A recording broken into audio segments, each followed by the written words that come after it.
இயேசுவில் என் அன்பு சகோதர சகோதரிகளே, ஆண்டவர் நாமத்திற்கு ஸ்தோத்திரம். தினம் ஒரு ஜெப வழியாக பேசிக்கொண்டிருப்பது உங்கள் அன்பு சகோதரன் பிரபு. எப்படிங்க இருக்கீங்க? இன்றைய நாள் எப்படிங்க போச்சு? உங்களுக்கு மகிழ்ச்சியாக இருந்தீங்களா? எப்போவுமே சந்தோஷமாக இருங்க. நம் ஆண்டவராகிய இயேசு கிறிஸ்து நம் ஜபங்களையெல்லாம் கேட்டு நம் அனைவரையும் ஆசீர்வதிக்க போகிறாரு. நம் இல்லங்களுக்கு வரப்போகிறாரு. மகளே மகனே கலங்காத, மனம் உடஞ்சி போகாத, நான் இருக்கேன், உன் கூட தான் இருக்கேன், தைரியமாக இருன்னு சொல்கிறது யாருங்க? நம்ம ஏசப்பா. ஆமீன். அன்பு சகோதர சகோதரிகளே, நம்ம வாழ்க்கையில் நொறுங்கி போய் கிடக்கிற ஒரு சில விஷயங்கள் நம்ம ஆண்டவராகிய இயேசு கிறிஸ்து அதிலிருந்து நம்ம வெளிவரத்துக்கான ஒரு வாய்ப்பு கொடுக்க போகிறாருங்க. முடிஞ்சதை பற்றி நம்ம யோசிச்சுட்ருக்கோம். மீண்டும் திரும்பி கிடைக்காதா? முடிஞ்சதாகவே போயிடுமான்னு சொல்லி யோசிச்சுட்ருக்கீங்களோ? மீண்டும் புதிதான ஒரு வாழ்க்கை கொடுக்க போகின்றார். போனதாகவே இருக்கட்டும், கவலைப்படாத, நான் பார்த்துக்கிறேன், நீ அதுலேருந்து வெளியே வரணும்னு நினைக்கிறார்களோ? இன்றைய நாள் நம்ம வாழ்க்கையில் பட்ட துன்பங்கள் துயரங்களை நினச்சி நம்ம கவலைப்பட்டுருக்கோம். என் வாழ்க்கையில் இப்படி நடந்துச்சுல்ல, நான் ஜெயிப்பேன்னு நினச்சேன், ஆனால் தோத்துட்டேன். நான் எவ்வளோ பேர் நம்பியிருந்த வாழ்க்கையில் எல்லாருமே என்னை ஏமாற்றிட்டாங்க. என்னடா வாழ்க்கை அப்படின்னு சொல்லி, அட போடா, இதுக்கப்புறம் எதுக்கு வாழணும்னு சொல்லி என்ன பண்ணுறேன், அப்படியே விட்டுட்டேன். முயற்சி பண்ணுறது எல்லாமே கைவிட்டுட்டேன். காரணம் என்ன அப்படின்னா, என்னை சுற்றி உள்ள மக்கள் எல்லாருமே பார்த்தீங்கன்னா நல்லவங்களா இருக்காங்களா இல்லை கெட்டவங்களா இருக்காங்களா எனக்கு தெரியல. நல்லாவும் பேசுகிறாங்க, நல்லா பழகுறாங்க. ஆனால் திடீர்னு எனக்கே ஒரு சில விஷயங்கள் பண்ணும்போது ரொம்பவே கஷ்டமாக இருக்குல்ல. நிறைய பேரோட வாழ்க்கையில் இது மாதிரி நடந்திருக்கோம்ல. எனக்கு கிடச்சா போதுண்டா அவ்வளோதான் சொல்லி அவங்க என்ன பண்ணுறாங்க, போய்கிட்டே இருக்காங்க. நம்ம என்ன பண்ணுறோம், கண்மூடித்தனமாக நம்ம நம்பி நம்ம வாழ்க்கையை பாதி தொலைச்சிட்டோம். ஆமாவா இல்லையா? இன்றைய நாள் நம்ம ஆண்டவராகிய இயேசு கிறிஸ்து கலங்காத, யார் எப்படின்றத உனக்கு தெளிவுபடுத்திட்டோம். நீ தானே பண்ணோம், புத்திசாலித்தனமாக உன் வாழ்க்கையை நோக்கி நீ பயணிக்கணும். அடுத்தவங்க நம்பிக்கிட்டு அவங்க ஹெல்ப் பண்ணுவாங்க, அவங்க நம்மளை கை கொடுத்து தூக்குவாங்கன்னு சொல்லி என்ன பண்ணக்கூடாது, அவங்க தயவில் நம்ம இருக்கக்கூடாது. நம்ம வாழ்க்கைக்கு என்ன தேவையோ நம்ம கடினமாக உழைச்சி மேலே வரணுமே தவிர, அடுத்தவங்க ஹெல்ப் பண்ணுவாங்க தூக்கி விடுவாங்கன்னு சொல்லி என்ன பண்ணக்கூடாது, நம்பி உட்காந்துட்டு இருக்கக்கூடாது. காலங்கள் வேஸ்ட்டு, நேரங்களும் வேஸ்ட்டு, கடந்து போய்கிட்டே இருக்கோம். நம்ம அதே இடத்துல தான் உட்காந்துட்ருப்போம். நமக்கு சொன்னவங்க என்ன பண்ணுவாங்க, அவங்க பாட்டு முன்னேறி போய்கிட்டே இருப்பாங்க. ஸோ இன்றைய நாள் நம்ம ஆண்டவராகிய இயேசு கிறிஸ்து உன்னை நீ முழுமையாக நம்பு. என்னைக்கு நீ உன்னை முழுமையாக நம்புறியும் வாழ்க்கை பிரகாசமாக இருக்க போகின்றது. ஆண்டவர் உங்களை உயர்த்துவார். இன்றைய நாள் கொடுக்கப்பட்ட ஒரு விஷயம் இதுதான். உன்னை நீ முழுமையாக நம்புன அப்படின்னா உன் வாழ்க்கை மிகப்பெரிய உயரத்துக்கு போகும். இது நிச்சயமான உண்மை அப்படின்னு சொன்னால், ஆமாம் பிரதர், கண்டிப்பாக இதுதான் உண்மை. இதுக்கப்புறம் என் வாழ்க்கையில் மாற்றங்கள் கண்டிப்பாக இருக்கும் நான் நினைக்கிறேன். இதோ 2024 முடிய போகுது, தொடங்குதும் தெரியல, இதை முடிய போகிறது என்னடா இது அப்படின்ற மாதிரி இருக்குது. ஸோ நம்முடைய வாழ்க்கைக்கான தொடக்கம் இன்றைய நாள்லேருந்து ஆரம்பிக்க போகுதுங்க. பரவாயில்ல, முடிஞ்சதாகவே இருக்கட்டும்.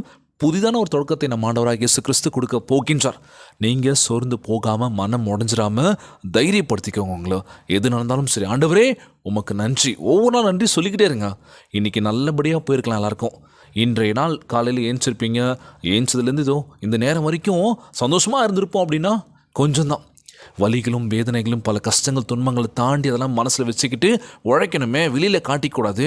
காட்டிக்கிட்டு என்ன பண்ணுவாங்க, கேட்பாங்க, என்ன ஆச்சு, மூஞ்சிட்டு எல்லாம் இருக்குது, என்ன பிரச்சனை சொல்லுன்னு சொல்லுவாங்களே. அதனால என்னவோ தெரியல, நான் சிரிச்ச மூஞ்சோடவே இருக்கேன் பிரதர். காலைல ஏஞ்சி சிரிச்சேன்னா ராத்திரி வரைக்கும் சிரிச்சுக்கிட்டே இருப்பேன். காரணம் என்ன அப்படின்னா, யாராச்சும் என்ன சோகமாக இருக்கீங்களான்னு சொல்லி கேட்டுறக்கூடாது. ஏன் சோகமாக இருக்கீங்கன்னு சொல்லி அதுக்கு ஒரு பதிலை கேட்டு நம்மளோட சோகத்தை சொல்லி அவங்க டைம் பாஸ் பண்ணிட்டு போய்கிட்டே இருக்காங்களே. எனக்கான ஆறுதல் யார்? நம்ம ஆண்டவராகிய இயேசு கிறிஸ்து மட்டுமே. அவர்கிட்ட சொல்லுங்கள் உங்களுடைய விஷயங்களை. உங்களுக்குள்ளே இருக்க விஷயங்களை யார்கிட்ட ஷேர் பண்ணோம்? நம்ம ஆண்டவராகிய இயேசு கிறிஸ்து. நிச்சயமாக ஷேர் பண்ணுங்கள். கண்டிப்பாக நம்ம ஆண்டவராகிய இயேசு கிறிஸ்து நம்ம வாழ்க்கை நிலைமை மாற்ற போகின்றார். மகளே மகனே கலங்காதீங்க. நேற்று தினம் ஜபத்தில் ஒரு விஷயம் சொல்லியிருந்தோம் உங்ககிட்ட. திருவண்ணாமலையில் நடந்த சம்பவம். மண்ணுக்கு அடியில் புதஞ்ச 7 பேர் என்ன ஆச்சு அப்படின்னு சொல்லி பார்க்கும்போது, ஒவ்வொரு உடலாக எடுக்கும்போது கடைசியாக 7ஆவதாக ஒரு குட்டி பாப்பா உடலை எடுத்திருக்காங்க. ரொம்ப கஷ்டமாக இருந்தது அந்த விஷயங்கள் பார்க்கும்போதும் சரி, பேப்பரில் படிக்கும் போதும் சரி. என்னடா இது அப்படின்ற மாதிரி. ஆண்டவரே, இந்த மாதிரியான சம்பவங்கள் எங்கேயுமே நடக்கூடாதுன்னு நம்ம நினைக்கிறோம். ஸோ இயற்கை மாற்றங்கள் ஒன்றும் பண்ண முடியாதுங்க. ஸோ அதனால் எல்லாம் சேஃபாக இருங்க, பத்திரமா இருங்க. அந்த குடும்பத்துக்காக நம்ம ஜெபிச்சிக்கலாம். நம்ம பண்ணக்கூடிய விஷயம் இதுதான். அவருடைய ஆன்ம இலைப்பாற்றுக்காக ஜெபிக்கலாம். குடும்பங்களை இழந்து தவிக்கின்ற ஒவ்வொரு மக்களுக்காக நம்ம ஜெபிச்சிக்கலாம். ஜெபிச்சுக்கலாம். வெளி மாவட்டங்கள் பாதிப்பு ரொம்ப அதிகமாக இருக்குது அப்படின்னு சொல்லியிருந்தாங்க.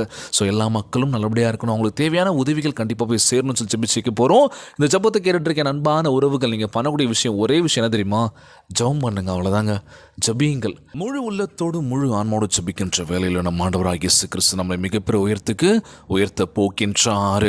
அது மட்டும் இல்லாமல் அழகான வேத வார்த்தையை கொடுத்திருக்கின்றார். மார்க் 1ஆம் அதிகாரம் இறை திருவசனம் 15 எடுத்து வாசி பாருங்களேன். காலம் நிறைவேறிவிட்டது, இறையாட்சி நெருங்கி வந்து விட்டது, மனம் மாறி நற்செய்தியை நம்புங்கள் என்று நம் ஆண்டவராகிய இயேசு கிறிஸ்து கூறுகின்றார். இன்றைய நாள் ஜெபம். உலகில் வாழ்கின்ற எல்லாருக்கும் நம்ம ஜெபிக்க போறோம். ஜெபத்திற்குள்ளாக பயணிப்போமா? எங்களை மிகவும் அதிகமாய் நேசிக்கின்ற அன்புள்ள ஆண்டவராகிய இயேசுவே, இன்றைய நாள் வாக்குறுதி வசனத்திற்காக நன்றி ராஜா. எங்களை பலப்படுத்துகின்ற கிறிஸ்துவினாலே எல்லாவற்றையும் செய்ய எங்களுக்கு பலனுண்டு என்று சொல்லியிருக்கீங்க இயேசப்பா. எங்களுக்கு நேரிடும் இக்கட்டுகளுக்கு மேலாக எங்களை பலப்படுத்துவதாக வாக்குத்தத்தம் அளிப்பதற்காக சோத்திருக்கின்ற ஆண்டவரே, சந்தேகம், பயம், ஒடுக்குதல் போன்றவற்றை நாங்கள் எதிர்கொள்ளும் போது உம்முடைய வல்லமை எங்களை விடுவிக்கும் என்று நாங்கள் நம்புவதற்கு உதவி செய்வீராக. நாங்கள் முறுமுறுத்ததை, உம்முடைய வாக்கு தத்தங்களின் மேல் விசுவாசம் இல்லாதிருந்ததை மன்னித்தள்ள வேண்டும் என்று கேட்கிறேன் இயேசப்பா. எங்களுக்கு முன் வரும் எந்த தடைகளை காட்டிலும் நீர் பெரியவர் என்பதை அறிந்து உம்முடைய வசனத்தின் மேல் உறுதியாக இருக்க எங்களுக்கு போதித்தரல வேண்டும் என்று கேட்கிறோம்ப்பா. எங்களை விரோதிக்கின்றவர் மத்தியிலும் நீர் எங்களை உயர்த்துவீர் என்று விசுவசிக்கின்றனப்பா. எங்கள் வாழ்க்கை நிலைமை மாற்ற போவதற்காக நன்றி ஆண்டவரே. எங்கள் இருதயத்தை பலப்படுத்துங்கப்பா. எல்லா சவால்களையும் நாங்கள் வெற்றியாய் மாற்றி எங்கள் வாழ்க்கையை உம்முடைய மகத்துவத்திற்கு சாட்சியாக விளங்கும்படி செய்வீராக. எல்லா சூழ்நிலையிலும் நாங்கள் உம்மை கனம் பண்ணும்படி திட விசுவாசத்தினால் எங்களை நிறுத்தல வேண்டும் என்று கேட்கிற ஆண்டவரே, எங்களுடைய சுய பலத்தின் மேல் சாயாமல் உம்மையே சார்ந்திருக்க உதவி செய்வீராக. இந்த ஜெபத்தை கேட்டுக்கொண்டிருக்கின்ற என் அன்பு சகோதர சகோதரிகள், என் அன்பான உறவுகள் எல்லோரையும் பார்த்துக்கோங்கப்பா. யாருக்கு இந்த கஷ்டங்கள் துன்பங்களை கொடுத்துறாதீங்க ராஜா. நோய் நொடியினால் அவதிப்பட்டு கொண்டிருக்கின்ற ஒவ்வொரு சகோதர சகோதரிகளை உமது கரங்களால் தொட்டு அகற்றி போடுவீராக. உம்மால் கூடாத காரியம் ஒன்றுமே இல்லை ஆண்டவரே. எல்லோரையும் பார்த்துக்கோங்கப்பா. எங்கள் வாழ்க்கை நிலைமையை மாற்றுங்க ராஜா. எந்த பிரச்சனை வந்தாலும் சரி, நீர் எங்களை பத்திரமாக பாதுகாத்துக் கொள்வீர் என்று நம்புகிறேன் ஆண்டவரே. எங்கள் வாழ்க்கையில் நிறைய தேவைகள் இருக்குது, நிறைய விஷயங்கள் வேணும்னு சொல்லி கேட்குறேன் ஏசப்பா. நாங்கள் யாரையும் நம்பி இல்லை, உங்களை மட்டுமே நாங்கள் நம்பி இருக்கோம். எங்கள் வாழ்க்கை நிலைமை நிச்சயமாக மாறும்னு சொல்லி நம்புகிறேன் ஆண்டவரே. நீங்கள் எங்களை பலப்படுத்த போவதற்காக நன்றி ஏசப்பா. எல்லோரையும் பார்த்துக்கோங்கப்பா. முக்கியமாக ஒவ்வொரு குழந்தை செல்வங்களையும் ஆசீர்வதிங்க. உடல் தெம்பும் வலிமையை தர வேண்டும் என்று கேட்குறேன் ஆண்டவரே. குடும்ப உறவுகளுக்குள்ள ஒற்றுமை கொடுங்க, சமாதானத்தை கொடுக்க வேண்டும் என்று கேட்குற இயேசப்பா. திருமணமான கணவன் மனைவிக்குள்ள ஒற்றுமை கொடுங்க, சமாதானத்தை கொடுக்க வேண்டும் என்று கேட்குற இயேசப்பா. எல்லோரையும் பார்த்துக்கோங்கப்பா. இன்றைய நாள் ஜெபம் இயேசுவின் விலையேற பெற்ற நாமத்தினாலே ஜெபிக்கின்றேன் நல்ல பிதாவே, ஆமேன் ஆமேன். இயேசுவுக்கே புகழ், இயேசுவுக்கே நன்றி. மரியே வாழ்க. God bless you all. தொடர்ந்து ஜெபியுங்கள், வேதத்தை வாசியுங்கள். ஆண்டவர் நம்மோடு கூட இருக்கின்றார். மரியே வாழ்க.